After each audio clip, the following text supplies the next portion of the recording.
All right. So, Bill, good luck following that, right? So, Bill, I know how valuable your time is. So, what I'd like to do is just dive in. We're going to make this a three-person discussion.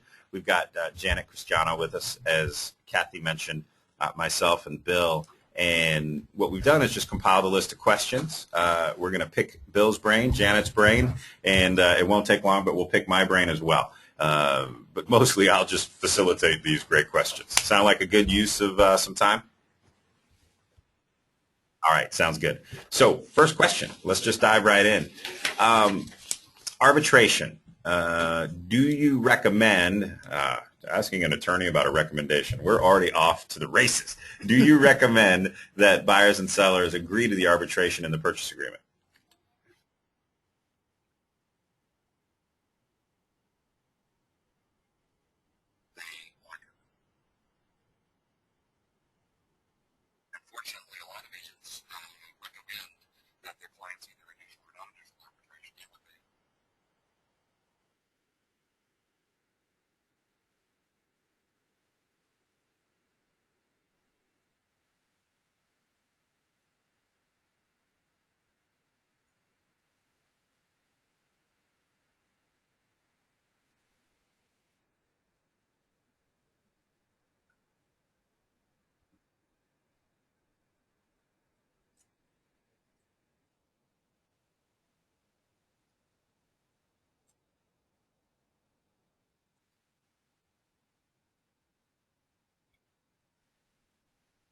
Okay, so that's a good answer, but in the practical reality, maybe Janet, you can help. How do you, clients, you're sitting there in a conference room and a client says, should I initial this?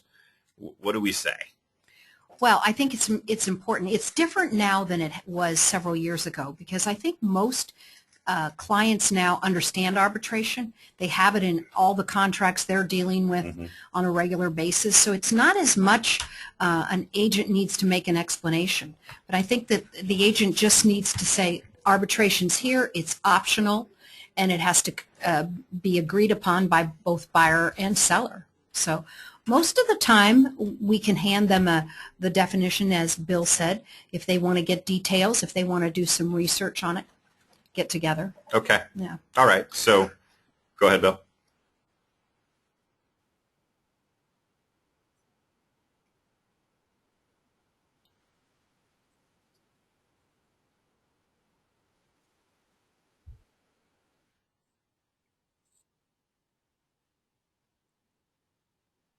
Most.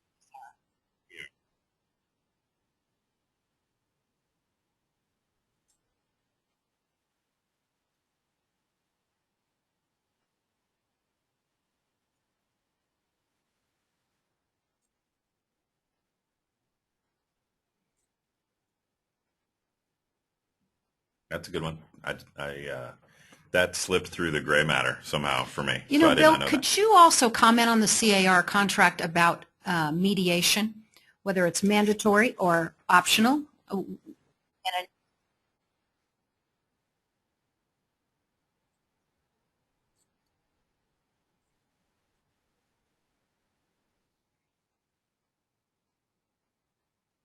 initial.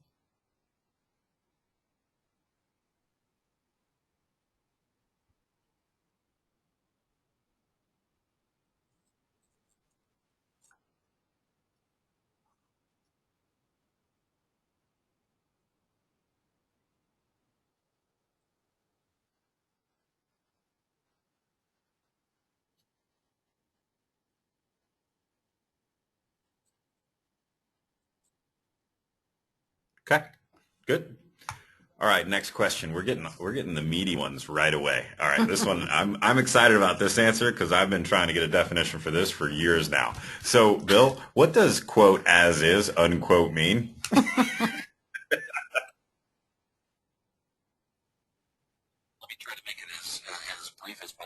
Okay.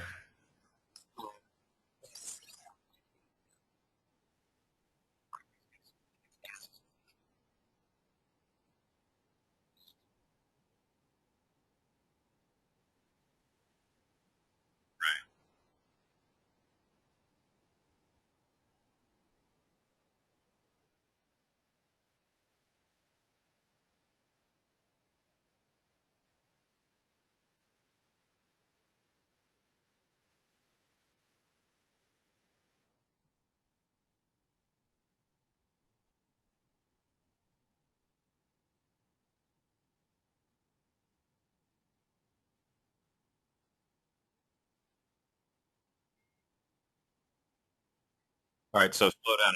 I'm going to interrupt you there because one of the most common misconceptions I get and hear about is when someone writes an offer on a property that they put as is in the MLS, and then you go and do inspections, and then you do a contingency removal with credits or repairs. The listing agent will say, "Well, this was an as is sale," and is there a correlation between as is, quote unquote, and that means you're taking it regardless of what you discover?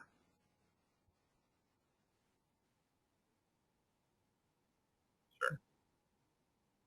Good.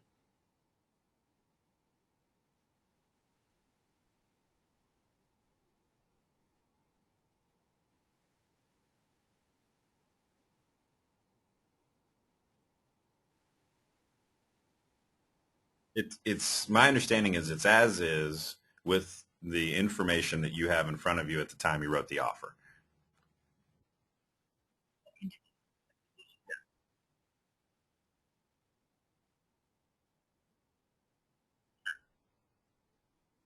Now let me add a layer of sticky, if that's okay. Let's say you were provided reports.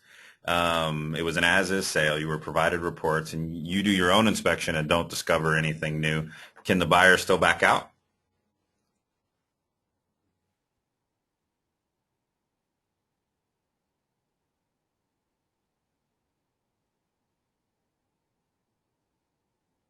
Yep.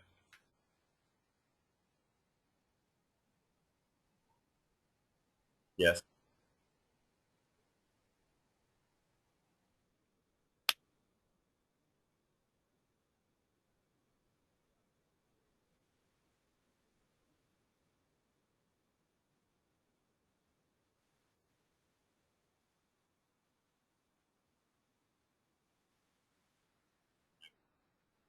Okay.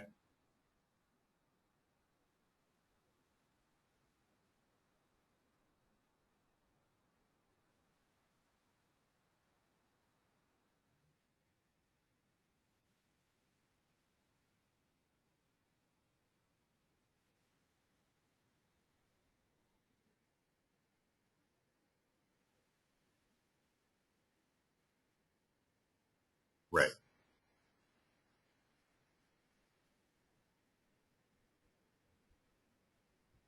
Okay. We're seeing a lot of that, by the way, and you're probably getting the phone calls where buyers change their mind long before they've removed any of their contingencies, and then all of a sudden the seller's saying, "What's going on here?" And the buyer's saying, "Well, we haven't removed our contingencies, so we're bailing out here." It's a challenge Hmm. lately.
Hey, look at you being all creative. You know, Bill, can I add something or actually ask you to respond while we're talking about a buyer backing out?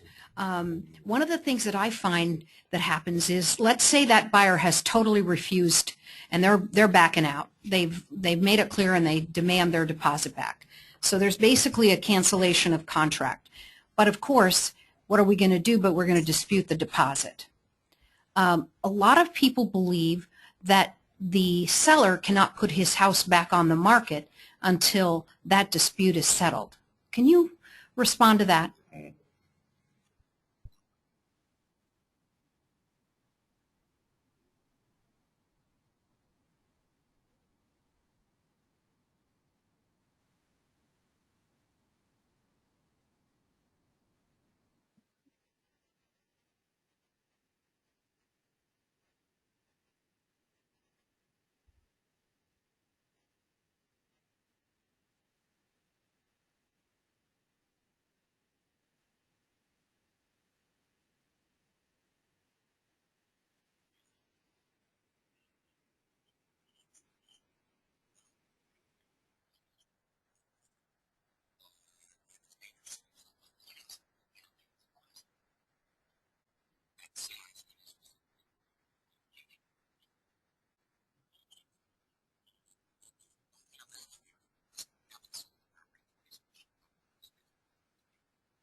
But if we Thank could sell properties twice, it would help our gross commission income bill.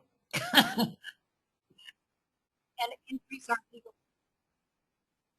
Oh, ooh. All right, quick question. I know, I know. Quick question from the audience. I'm going to kind of try to distill it down and decipher it, but the reality is, Bill, we're in a very competitive market, and there are times after buyers have gotten beaten out two or three times where they want to get really aggressive, and they say, "Look, we've read these reports. We trust these reports. I'm willing to take this property in its quote as is condition." What's the strongest language that we can put into a purchase agreement where if a buyer is instructing us to have them write aggressively, how do we do that? What's the best way to do that to protect ourselves as an agent, but also do what the client wants to make as much a compelling offer as possible in this current market environment that we're in? And Earl, I hope that was the crux of your question. If not, well, that's the question you're going to get answered. So there you go. Yeah.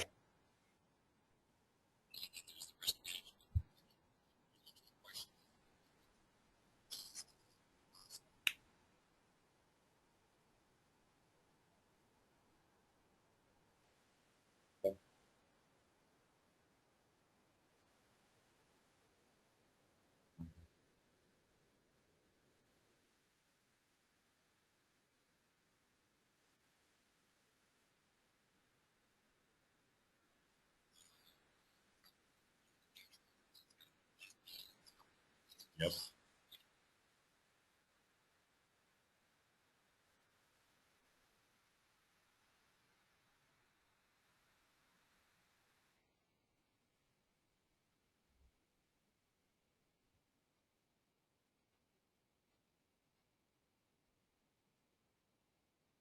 Right.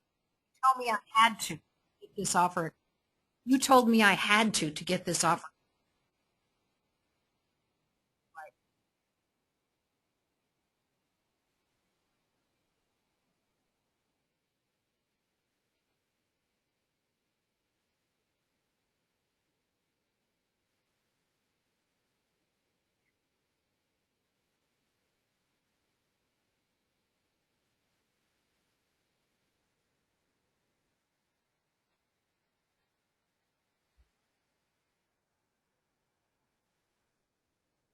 Okay, good answer. Sell your grandma to fortune hunters. Write that down. Write that down. All right, next question. Moving on from as is. What are your thoughts regarding initial arbitration on the listing contract, arbitration versus retaining the right to a judge, jury, and executioner?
Wow. Okay.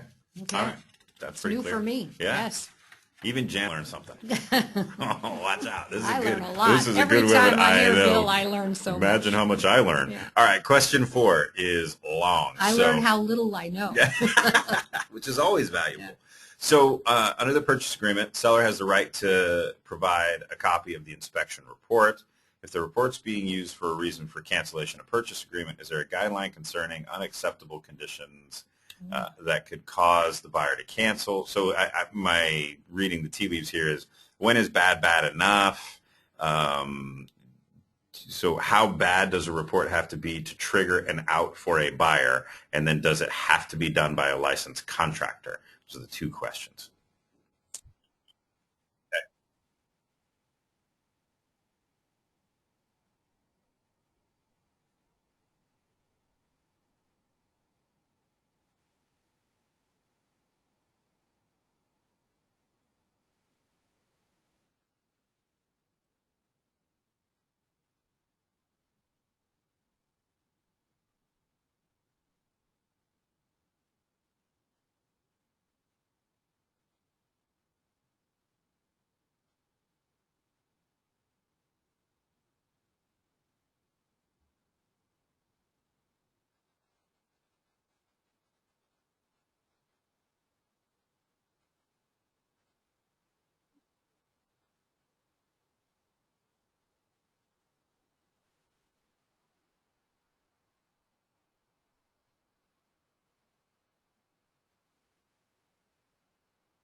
Okay, good. Question from the audience that I think is a good one. Uh, do you recommend that the buyer's agent attend their home inspection, and why or why not?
Yeah.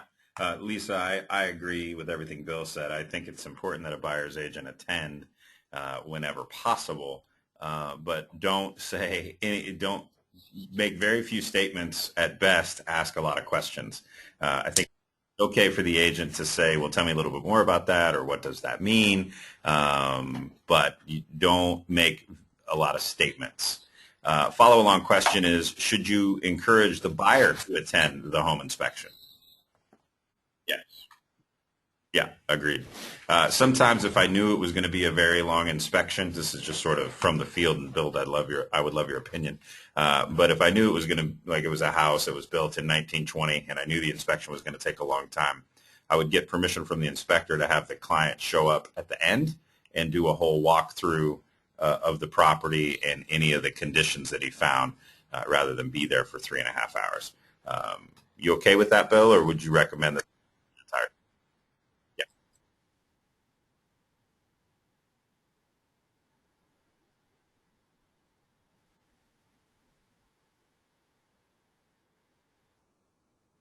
Okay, good. And I just add my experience in the field is that sometimes the buyer doesn't think that's important.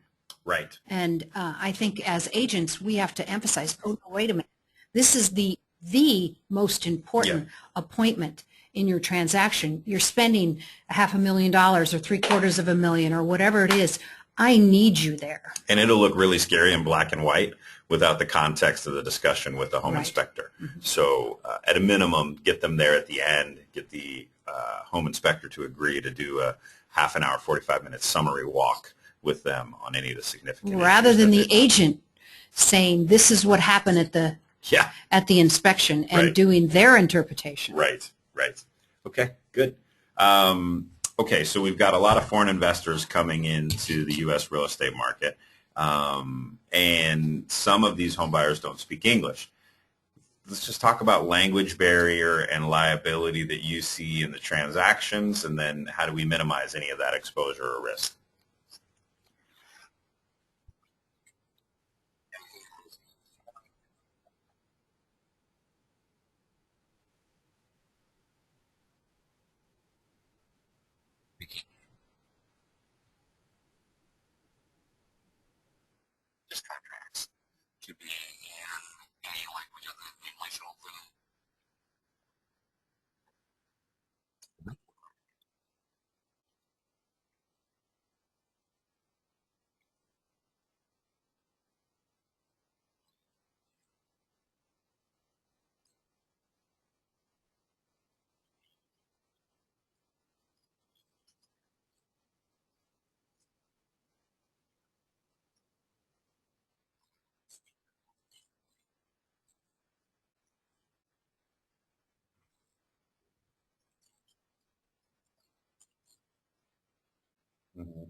Okay. A couple of questions from the audience. One is on inspections in second home markets. Just any advice for, if I bought a house in Healdsburg or in Tahoe, and I live in the Bay Area, and just is there any suggestions on how to help the buyer start to assimilate that information? This may be a better one for Janet.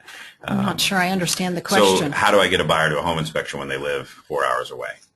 Oh, well, again, the same situation. I think you've got to get them to be there. Yeah, express the urgency of and the importance of the capital investment that they're making. And if they can't be there for the inspection, then you need to make an appointment so that the inspector will meet the buyer at the property at another date before he removes his contingencies. Great advice.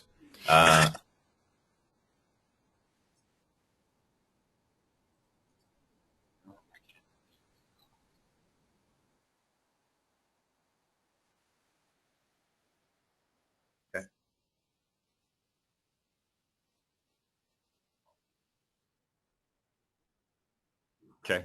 The request for any of those Spanish-speaking and all the agents are now chiming in saying, send me all those clients that speak a second language. We'd be happy to close those deals for you.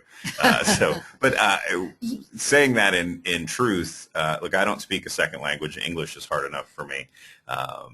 If trust your intuition. If you feel like you aren't being an effective communicator and you know when you aren't, refer it out. Just refer it out. Find an agent that does speak that language, refer it to them, take a 25 or 30% referral, and go find a buyer that you can have effective communication with. Don't run the risk. And you aren't going to have a great experience because this is a trust sale. And if you don't have a high degree of communication, it's not going to work. And referring it out, they'll have a better experience. You'll still get a decent sized commission check, and your time will be freed up to go and capture more buyers that you can communicate with.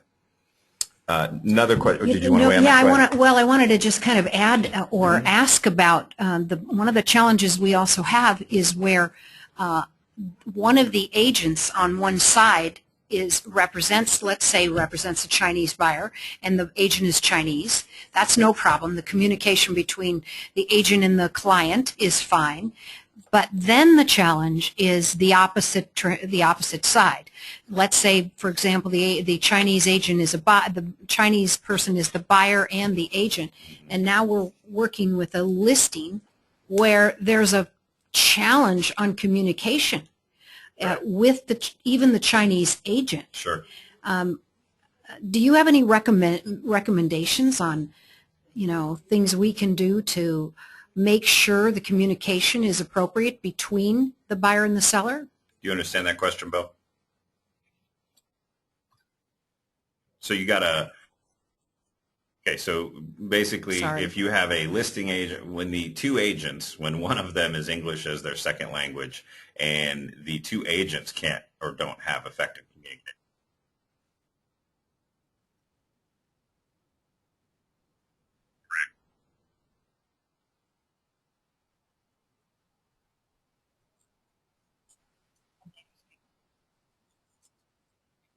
Correct. Yes.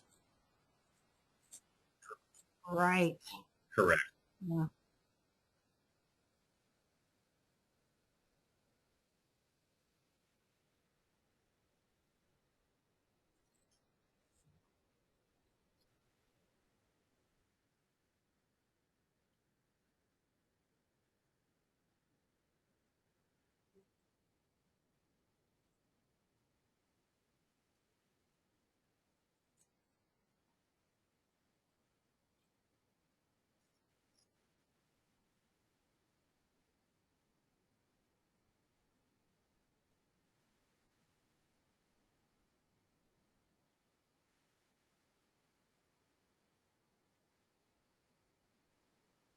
Mm-hmm.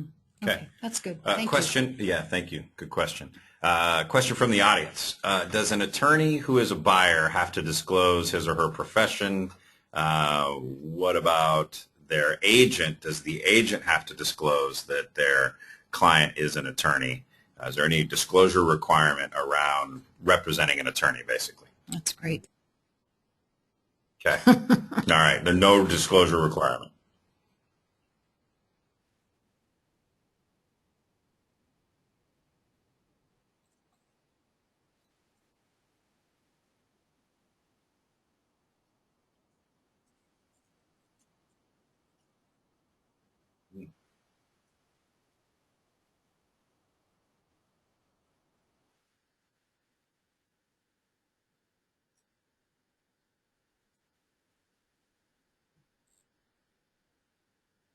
Okay. Good deal. Next question.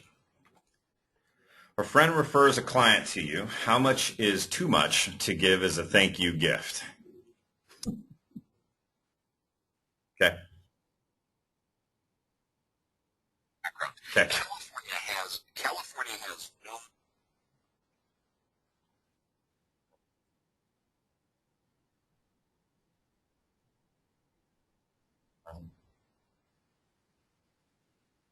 By paying individuals or non-licensees.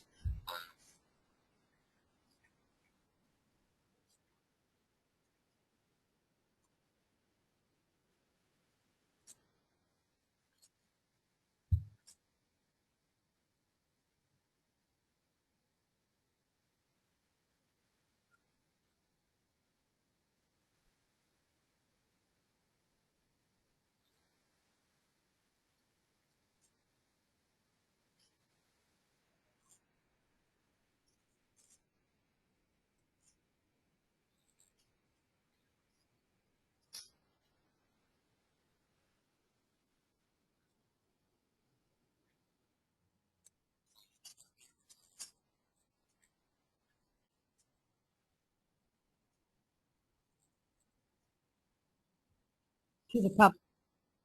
To the public. Yes.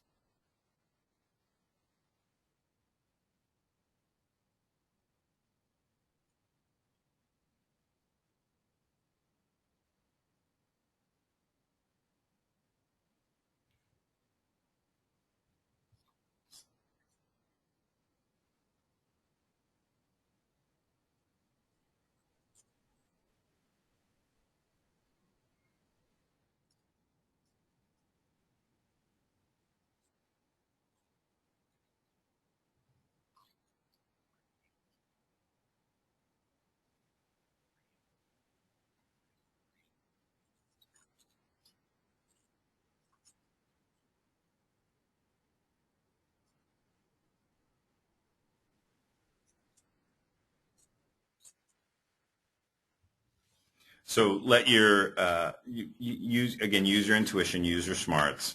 A small gift probably won't raise a red flag. A couple $100, $100, gift card, something like that probably won't raise a red flag to that there could be an implied previous agreement. But if you start giving someone, a $3,000 cruise, then you're obviously valuing that relationship at a level that it could appear that there is some sort of pre-existing agreement. And if the public were to ask an agent, well, how about if I send you these referrals, will you give me something? Right. That's the agreement that you don't want to be involved in. Correct, because that would be a clear pre-existing agreement. Right.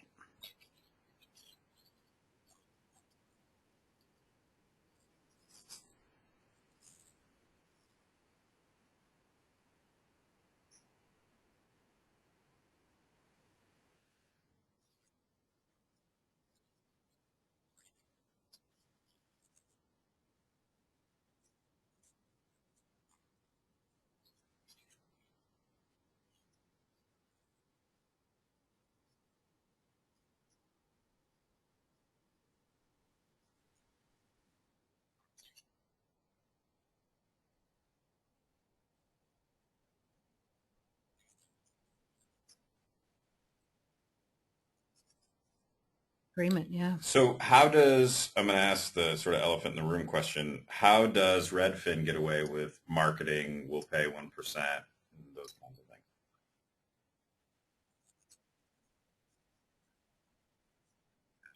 things?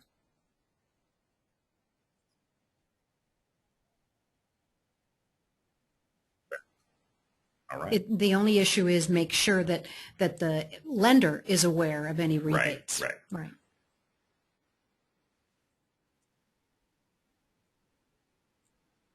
A buyer wants to the buyer's lender. Okay.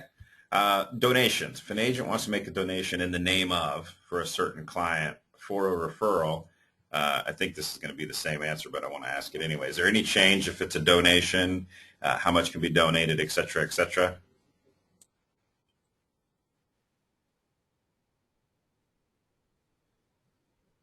You want to encourage people to send them business, but not violate referral.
Yep. You're still up.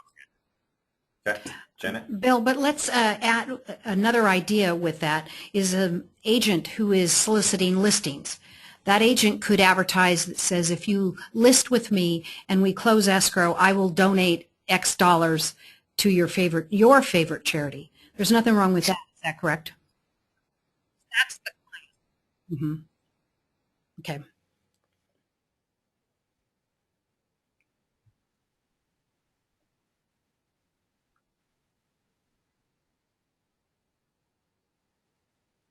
It's not viewed Okay. as an inducement.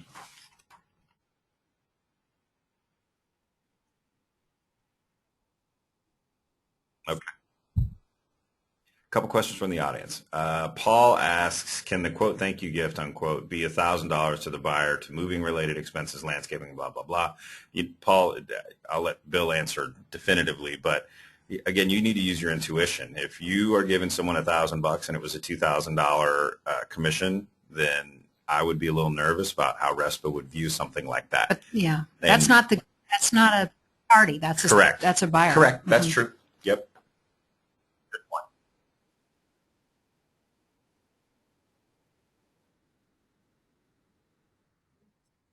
Right.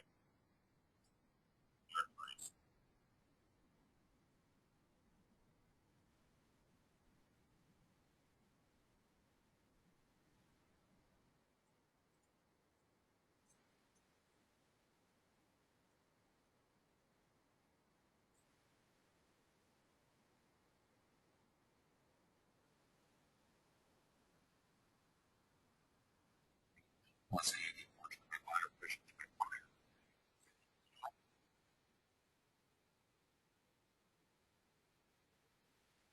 And if you, as a buyer's agent, are giving it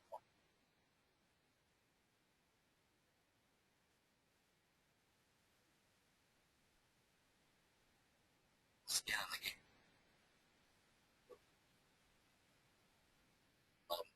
Now this buyer has less incentive to start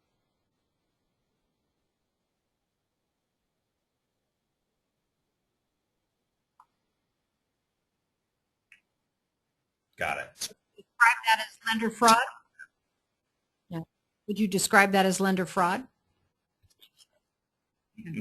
So can't do the $1,000 after the close of escrow. Definitely cannot. Lender, Okay. yeah. Okay, got it. More questions from the audience before we move on. Jim asks, I'm here that if the buyer is all cash, he's hearing that the buyer was referred to you.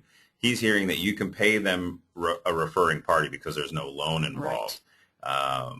RESPA doesn't come involved. If it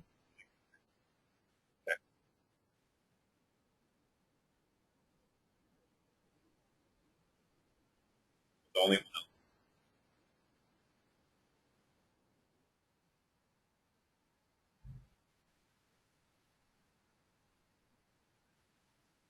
okay.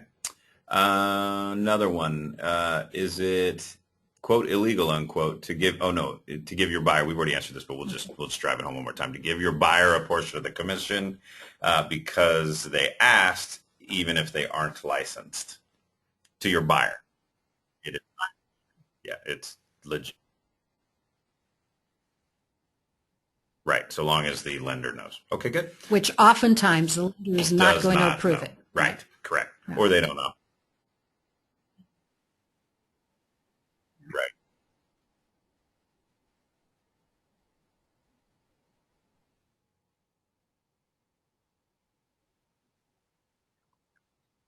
Okay. Regarding dual agency, pitfalls of representing both the buyer and the seller in a transaction. What's your opinion?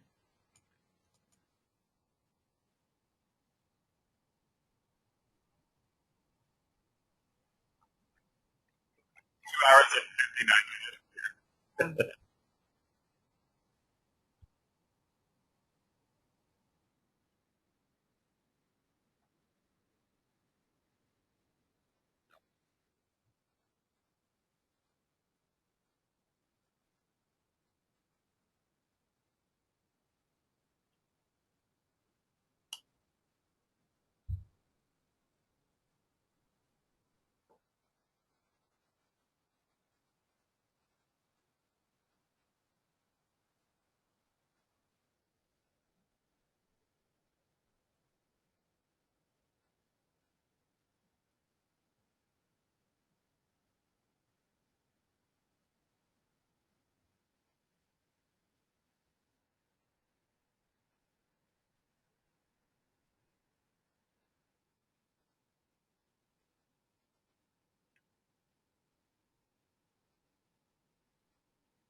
It's great advice. Yep. Great advice. Any difference when it's not just intercompany, but the same agent, the same salesperson representing both the buyer and the seller? Mhm.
It's not surprising. Not. When disputes arise, it's tough. It really is tough. Let's see. When you're a dual agent salesperson, this is from Lisa, representing both the buyer and the seller, there's a dispute on repairs. Can I, the buyer's agent, offer money towards a repair? Is that considered, quote, taking sides, unquote, when I must be neutral?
Okay, I'm going to skip ahead a couple of questions because I know this one is out there, and we're running a little tight on time. So when when an agent has more than one buyer wanting to write an offer on the same property, because again, inventory is really light right now. Let's say I'm showing property and I have two different buyers that want to write on the same home. How should I handle that?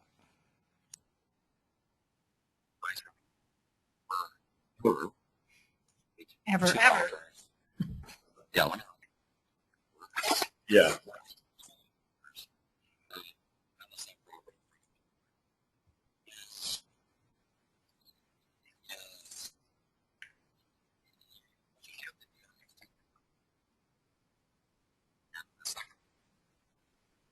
Right of that property as well.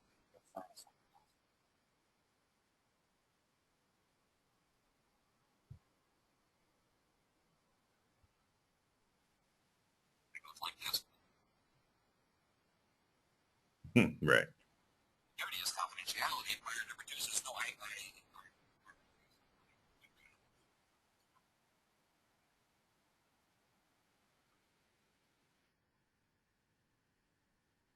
Now, can I refer to someone just for the offer writing process, and then once it's in escrow, take it back?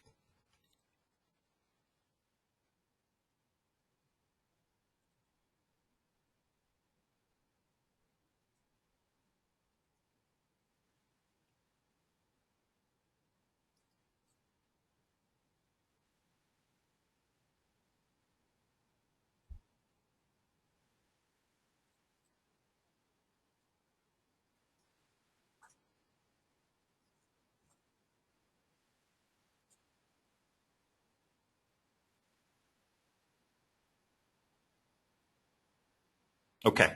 And if you're curious, agents, if you're listening, if you're curious what's right and fair, get with your manager. Your manager can help walk you through a right referral or some way to work that out. Get some help. Yeah. Mhm.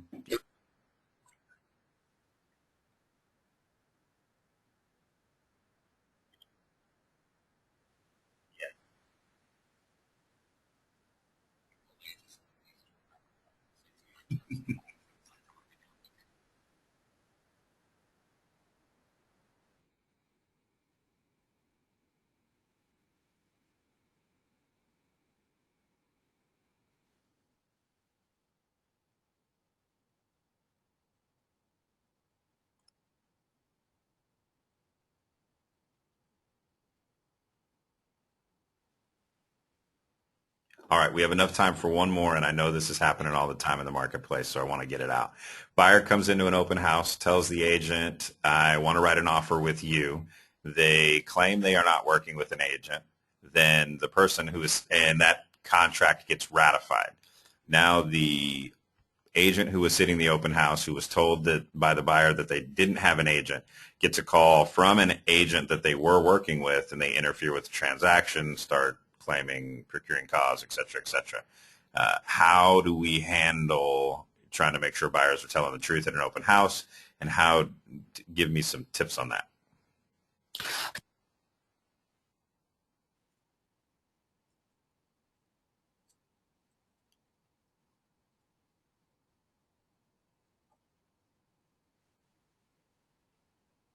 Mhm.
Okay. That's great. That's great advice, Bill. Also, with regards to the listing agent, if the listing agent is notified that there's another agent involved in a transaction or might be the procuring cause, the listing agent needs to step back, go to his manager, and find out if there's any issues.